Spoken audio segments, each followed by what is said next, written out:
मी आदेश बांदेकर आपणा सगळ्यांचं मनापासून स्वागत करतो। आजच्या भागात आपण ऋतुजा सागर जोशी या माऊलीला भेटणार आहोत। त्यांचं सासरचं नाव ऋतुजा उमेश फडके। गोवंडी पूर्व या परिसरात राहणाऱ्या या कुटुंबाला भेटून आज बोलतो करूया। तिकडनं हे बघा लक्ष्मी पाठवतोय ऑनलाईन, हे बघा पाठवली। आली आली। चला आता घ्या, मस्त उखाण्याने सुरुवात करूया। भातुकली मागे सारून झाले फडक्यांची जोशी। होम मिनिस्टरच्या कार्यक्रमामध्ये जमलेले आम्ही सगळेच हौशी। अरे वा, सागरजी तुमचं काय म्हणणं आहे याच्यावर? केक मध्ये कपकेक, कपकेक मध्ये क्रीम, माझी बायको आहे आंटी। कसला डेंजर उखाणा घेतलाय तुम्ही। नाही नाही, पण सुंदर सुंदर उखाणा घेतला, प्रयत्न तरी छान होता। वहिनी ओळख करून द्या ना। हे माझे मिस्टर नमस्कार सागर जोशी। हे माझे काका गणेश जोशी। नमस्कार। काकांच्या बाजूला माझ्या सासूबाई अश्विनी जोशी। नमस्कार। सासूबाईंच्या बाजूला सासरे उल्हास नमस्कार। जोशी। सासऱ्यांच्या मागे माझी काकू चित्रा जोशी। काकूच्या बाजूला आत्या सुवर्णा नलावडे। नमस्कार। आणि तिकडे माहेरी माझे वडील उमेश नमस्कार। फडके, माझी आई मनीषा फडके। नमस्कार। नमस्कार। आईच्या मागे माझी एक मावशी साधना खांडेकर। नमस्कार। नमस्कार। मावशीच्या बाजूला आणखीन एक मावशी स्वाती जोशी। नमस्कार। आणि मावशीच्या बाजूला माझा भाऊ ऋग्वेद फडके। नमस्कार। नमस्कार। अरे वा, आणि माहेर कुठे आहे तुमचं? दहीसर। म्हणजे तुम्ही गोवंडीमध्ये? हो। कसं गेलं वहिनी बालपण? बालपण खूप छान गेलं। माहेरी होते त्याच्यामुळे माहेरचा आनंद वेगळा असतो बालपणाचा। संकट आली बालपणात, पण आई बाबांनी ती त्यांच्यावर झेलली। माझ्यापर्यंत आणि माझ्या भावापर्यंत त्याची काही झळ पोचली नाही। त्यामुळे आणि आमच्या बालपणात आमच्यासोबत आमची आजी होती, त्यामुळे बालपण अधिक सुंदर गेलं। आम्ही सगळ्या बहिणी आमच्या भावाला खूप टार्गेट करायचो आणि आम्ही मगर मगर खेळायचो आणि नेहमी प्रत्येक वेळेला टाइम त्याच्यावर द्यायचो। तर खूप छान खेळीमेळीत बालपण गेलं। सागरजी तुमचं बालपण कसं गेलं? चांगलंच गेलंय लहानपणापासून। आमचं ऍक्च्युली इथे वाडा आहे गोवंडीला, देऊळ आहे आमचं स्वतःचं, इकडे शंकराचं देऊळ आहे आमचं। अरे वा। बरं, आता मला तिकडे माहेरी जरा पटकन दहीसरला जातो। बरं, सगळ्यात आधी बाबांना विचारतो, काय सांगणार तुमच्या लेकीबद्दल? आमची ती लक्ष्मीच होती, पहिली मुलगी। तिच्या जन्मापासूनच आम्ही आमचा हे व्यवहार पुढे पुढे वाढत गेला, आम्ही पुढे पुढे सरकत गेलो आणि तिच्यात जन्मामुळे आम्ही ब्लॉकमध्ये आलो। एवढे दिवस चाळीमध्ये राहतो। अभ्यासामध्ये भरपूर हुशार, पाठांतर करणारे, एकदा पाठ केले की एकदम न विसरणारा अशी पाठांतर तिची शक्ती होती। पण बाबा, मगाशी ताईने बोलता बोलता एका वाक्यात सांगितलं, त्या काळात संकटही आली पण ती सगळी तुम्ही या मुलांपर्यंत कधी पोहोचू दिली नाही। मग तशा वेळेला या सगळ्या मुलांच्या दोघांही भावंडांमध्ये कसं काय वातावरण होतं? वातावरण खेळीमेळीचं होतं, मध्ये मध्ये भांडायचे, पण एकदा डोळ्यात बघितलं की ते थांबायचे। हल्लीची मुलं डोळ्यात बघून थांबत नाही, ती थांबणारी होती। हल्लीची मुलंच डोळे मोठे करतात। डोळे वठारले की मुलं थांबायची। बरोबर। पण आई, तुम्ही सांगा या दोघांबद्दल। दोघेही बालपणापासून अतिशय कलागुण संपन्न। म्हणजे ऋतुजाला तर आमच्या कुठली कला नाही हा प्रश्न पडेल इतके आहे। वक्तृत्व तर वक्तृत्व, नाच, नंतर ती सुंदर गाणं गाते, अतिशय सुंदर कीर्तन करते, सुंदर कथा लिहिते। म्हणजे खरं अष्टपैलू व्यक्तिमत्व आहे तिचं। शाळेच्या ज्युनियर KG पासून ते 10वी पर्यंत शाळेच्या अहवालात या दोन्हीही मुलांची नावं नाही असं एकही वर्ष नव्हतं। सगळ्या वर्षांमध्ये सगळ्या स्पर्धांमधल्या ट्रॉफींमध्ये त्या दोघांची नावं असायची आणि दोघंही दहीसरच्या शाळेचे उत्कृष्ट विद्यार्थी आणि अष्टपैलू विद्यार्थी म्हणून त्यांनी ढाल घेतलेली आहे। आणि या दोघांबद्दल मला अतिशय अभिमान आहे। आज त्यांच्यामुळे म्हणजे ऋतुजाची आई म्हणून मला ओळखतात, ऋग्वेदची आई म्हणून मला ओळखतात। मला वाटतं हेच आम्ही गमवलेली खरी कमाई आहे आणि आम्हाला मुलांनी हे दिलेलं आहे। नाही पण मग मला सांगा, इतकं वेळ आता तुम्ही लेकीबद्दल बोलताय, हा बिचारा बाजूला बसलेला जावई वाट बघतोय कधी आपल्याबद्दल बोलायला. जावई पण खरोखर अतिशय साधा, सरळ आणि गुणी आहे. माझ्या लेकीला ना मी खरं सांगते की आम्हाला हवं तसं सासर मिळालं.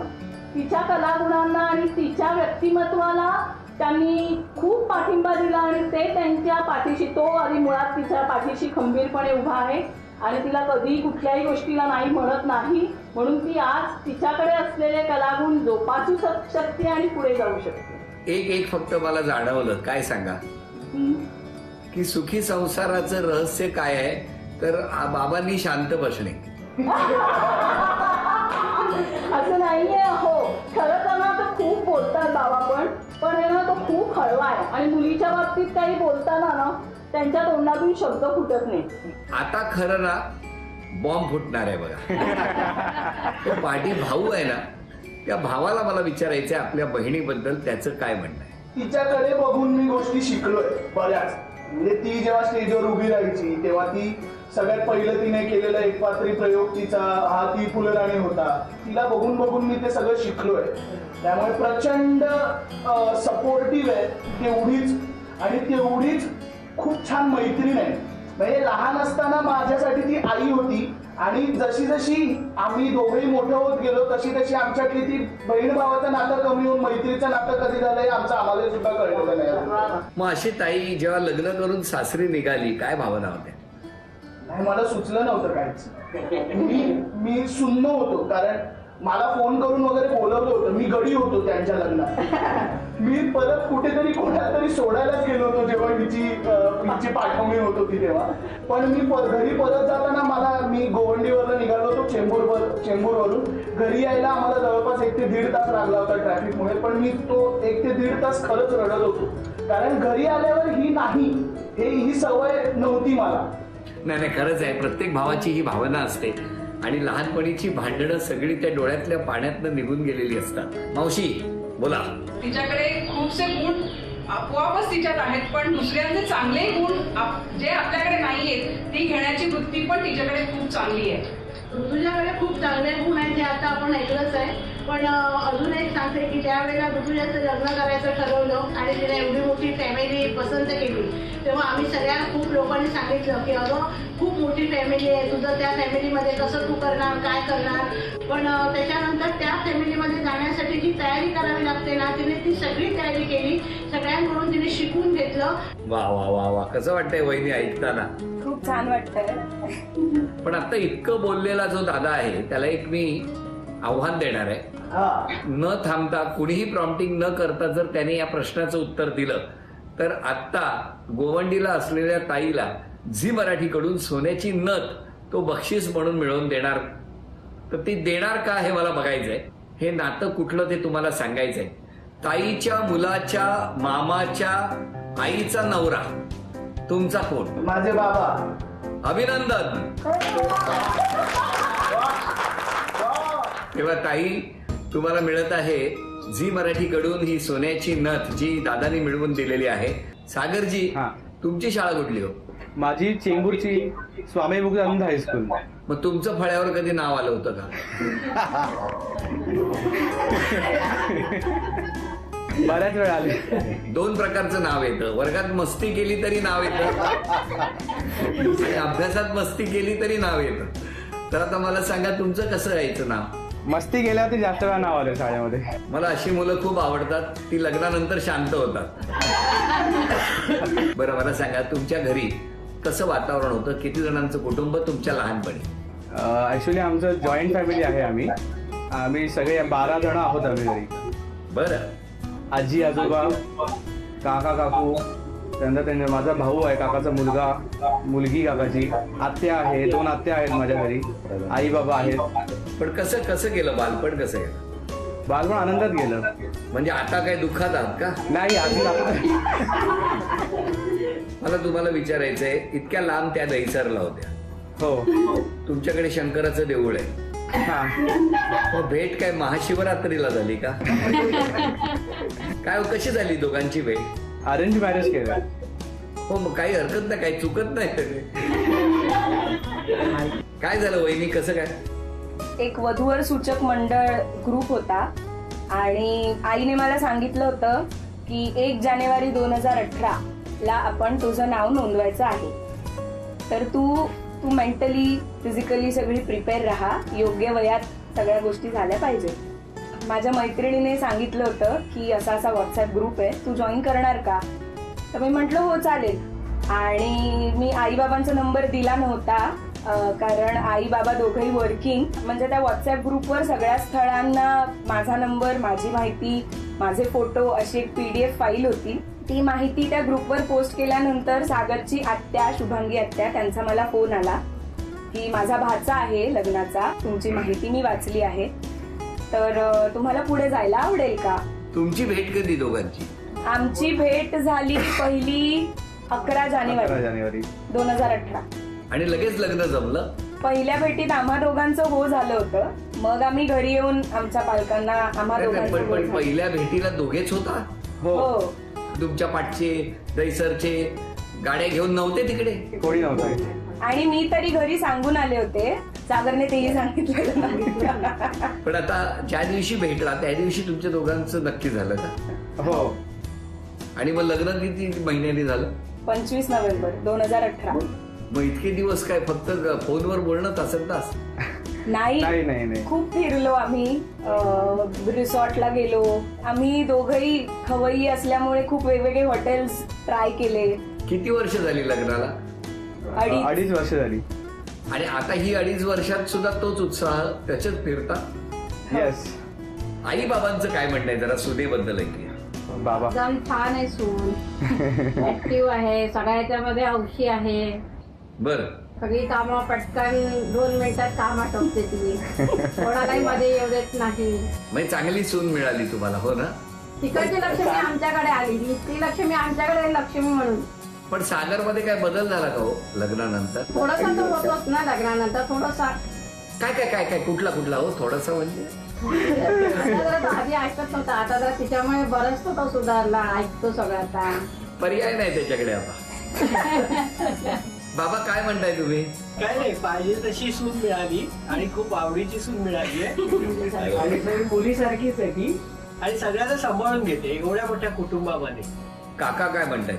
तसं बघायला गेलं तर आम्हाला जे हवं होतं स्थळ त्या पद्धतीपेक्षाही खूप छान तिला संस्कार आहेत आणि आमच्या कुटुंबाला मोठ्या सगळ्यांना सांभाळून घेते. तिचं संस्कृत जे काही शिकवते आहे किंवा कीर्तन करते, तर आमचं देऊळ असल्या कारणाने आम्हाला ह्या गोष्टी तिच्याकडनं आणखीन जास्त प्रमाणात शिकायला मिळतं. आता तिकडचे बाबा आई हे सगळं जे मी बघतोय, त्यांनी जे तिला संस्कार दिले ते संस्कार तिने पुढे पुढे चालवत आमच्याकडे आणलेले आहेत आणि ते खूप आनंदी आम्ही.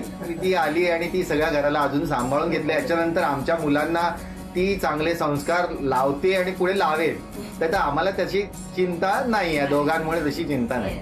पण पाठीमागे दोघी कोण उभे आहेत? आत्या आणि काकी. आत्या आणि काकी. थोडक्यात सांगा सुनेबद्दल. थोडक्यात सांगायचं झालं तर ती सून कमी आणि एक मैत्रीण खूप चांगली माझी. अरे वा. सगळ्यांना सांभाळून घेते. मेन म्हणजे एकत्र कुटुंबाचा वारसा तिने छानपैकी जपलाय, जो आम्ही आता म्हणजे आता माझ्या लग्नाला 21 वर्ष झाली, पण जो आम्ही चालवलाय तो ती व्यवस्थितपणे पुढे नेते आणि याच्या पुढे नेईल अशी अपेक्षा तिच्याकडनं आहे. 100% काळजीच करू नका. आत्या बोला. आत्या कम जास्त मैत्रीणच आहे ऋतुजा आणि गोडच आहे ती. म्हणजे हे जे सगळं त्यांनी सांगितलंय सगळ्यांनी, आम्ही तशीच आहे ती, सगळ्यांना सांभाळून घेणारी. माझ्या बहिणीचं संगीत विद्यालय आहे आणि तिलाही ती संगीताची आवड आहे, तोही वारसा पुढे जाईल. बरं वहिनी मला सांगा, इतकं सगळं कौतुक चाललेलं आहे, हा सासरी कौतुक आहे, माहेरचे कौतुक करतायत, पण आता या 2.5 वर्षात माहेराला किती मिस करता? माहेराला मिस तर खूप करते, पण त्याच्यासोबत असंही आहे की सासरच्या कुणीही म्हणजे माहेराची कमी मला इथे भासू नाही दिली. इतकी म्हणजे जॉईंट फॅमिली जरी असली तरी पण त्यांनी मला सामावून घेणं जास्त महत्वाचं होतं. खुश आहात? खूप खुश आहे. मला सांगा, आज क्षमा मागायची असेल तर कोणाची मागा? सगळ्यांनी माझ्याबद्दल खूप चांगलं चांगलं सांगितलं, पण माझा एक स्वभाव आहे की मी फटकळ आहे. सो माझ्या कळत नकळत मी ज्यांना कोणाला दुखावलं असेल त्या सगळ्यांची मी माफी मागते. सागरजी, तुम्ही आज क्षमा मागायची असेल तर कोणाची मागणार? चुकून माझ्याकडून कोणाकडून काही बोललं गेलं असेल, माझ्याकडून काही झालं असेल तर मी त्यांना क्षमा मागतो, पण मला माहित नाही मी कोणाकडे काही चुकून बोललोय, काही माहित नाही. वहिनी, स्वतःमध्ये बदल करायचा असेल तर कुठला करणार? चला विचारतोच. मला सकाळी लवकर उठता येत नाही, तर मला माझ्यामध्ये बदल करावा असं वाटतोय की म्हणजे इथे रोज सकाळी लवकर उठून जी स्वच्छतेची कामं जी आपण अंघोळ व्हायच्या अगोदर करतो त्या कामांचा भाग मी होऊ शकत नाही, कारण मला लवकर उठता येत नाही. पण माझं सौभाग्य आहे की याबद्दल कोणी कधी तक्रार केली नाही, पण हे माझं मला जाणवतं की हा बदल मी माझ्यात करायला हवा. सागरजी, तुम्ही आज स्वतःमध्ये बदल करायचा असेल तर कुठला करा? सेम, मी पण तेच आहे. मी सकाळी लवकर उठत नाही. सेम दोघांचे. तुम्ही ज्या आत्मीयतेने बोललात मी लवकर उठीन, जरा सुद्धा चेहऱ्याकडे बघून वाटलं नाही की हे उद्यापासून घडणार आहे. आता फक्त 5 प्रश्न, ते सागरना. तिकडे माहेरी भावाने बक्षीस मिळवून दिलंय आणि इकडे जर सागर, तुम्ही अचूक 5 प्रश्नांपैकी 3 प्रश्नांची उत्तरं बरोबर दिली तर आज तन्मणी तुम्हाला झी मराठीकडून मिळणार आहे. सागर, तुमच्यासाठी पहिला प्रश्न. या वहिनींनी पहिलं कीर्तन कुठे सादर केलं? गोव्याला गेलो. अभिनंदन. दुसरा प्रश्न, वहिनींच्या आजीचं संपूर्ण नाव काय? कोणी बोलायचं नाही माहिती. बघा, एक उत्तर चुकलं. वहिनी सांगा. विद्यादेवी सदाशिव वाटलेकर. चला, 2 प्रश्नांपैकी 1 प्रश्नाचं उत्तर बरोबर आलं. तिसरा प्रश्न तुमच्यासाठी. मल्हारी मार्तंड हे स्थान कुठल्या गडावर वसलेलं आहे? जेजुरी. अभिनंदन. 3 पैकी 2 उत्तर बरोबर आली. अजून 2 प्रश्न आहेत. प्रकाश पदुकोण हे नाव कुठल्या खेळाशी संबंधित आहे? क्रिकेट. अरे थोडक्यात उत्तर चुकलं. बाकी कोण सांगणार आहे का? बॅडमिंटन. आता एकच प्रश्न आहे आणि त्याचं उत्तर तुम्हाला बरोबर येणं आवश्यक आहे. पिवळा धमक रंग लाभला, फळांचा तो राजा झाला. कोण? आंबा. अभिनंदन. अभिनंदन वहिनी, तुम्हाला झी मराठीकडून तन्मणी बक्षीस म्हणून मिळालेलं आहे. अभिनंदन. हसत राहा, आनंदात राहा असं म्हणत एक आव्हान आहे. एकीकडे सागरजीना आणि तिकडे ऋग्वेदना दादाला. आव्हान असं आहे की स्क्रीनवरती आता काही अक्षरं दिसतील, त्या अक्षरांमध्ये वस्तू दडलेल्या आहेत, त्यांची नावं दडलेली आहेत. वेळ सुरू झाल्यानंतर दोघांनी एका मिनिटामध्ये एका वेळेला एक वस्तू आणून ठेवून पुढची वस्तू आणायला जायची आहे. 1 मिनिटाची वेळ आणि सर्वात जास्त वस्तू जे कोणी आणतील ते आज या माऊलीला, आमच्या वहिनींना पैठणी मिळवून देणार आहेत. तर मला बघायचं आहे कोण जास्त वस्तू आणणार आणि त्यासाठी स्क्रीनवर आली ही अक्षरं.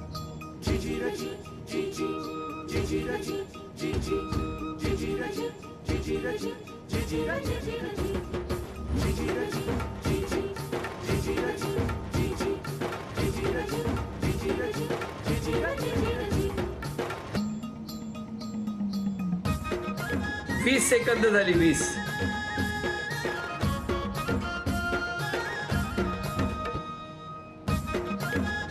पस्तीस.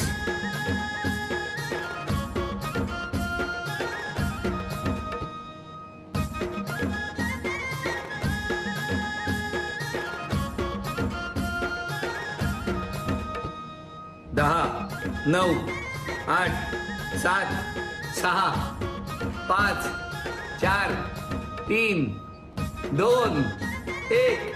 वेळ संपली. आधी मी माहेरी बघतो. एक एक वस्तू सांगा काय काय आणल्या माहेरी. हे पोहे, 1, मोहरी, 2, हे चाळण, 3, बादली, 4, कोकम, 5, पातेलं, 6, तूर डाळ, 7. एकत्र 2 वस्तू आणल्या का? त्यामुळे 2 वस्तू कमी झाल्या. तुमची गुणसंख्या आहे 5. आणि आता तिकडे बघतो. सांगा काय काय आणलंय. बादली आणली आहे 1, त्यानंतर मग मोहरी आहे, 2, कोकम आहे, 3, त्याच्यानंतर पातेला आहे, 4, नेलपेंट आहे, 5, तूर डाळ आहे. 6. तेव्हा अभिनंदन वहिनी, तुम्हाला मिळत आहे तथास्तु पुणे आणि कोल्हापूर यांच्याकडून पैठणी. अभिनंदन. आणि ही पैठणी लॉकडाऊन नंतर थेट तुम्हाला घरपोच करण्यात येणार आहे. दोन्ही कुटुंबांनी असंच हसत राहा, आनंदात राहा, एकमेकांचा आदर करत राहा. आणि आजचा भाग इथेच संपवतो. पुन्हा भेटूया अशीच एक पैठणी घेऊन होम मिनिस्टर कुटुंबाचा इम्युनिटी बुस्टरच्या पुढच्या भागात.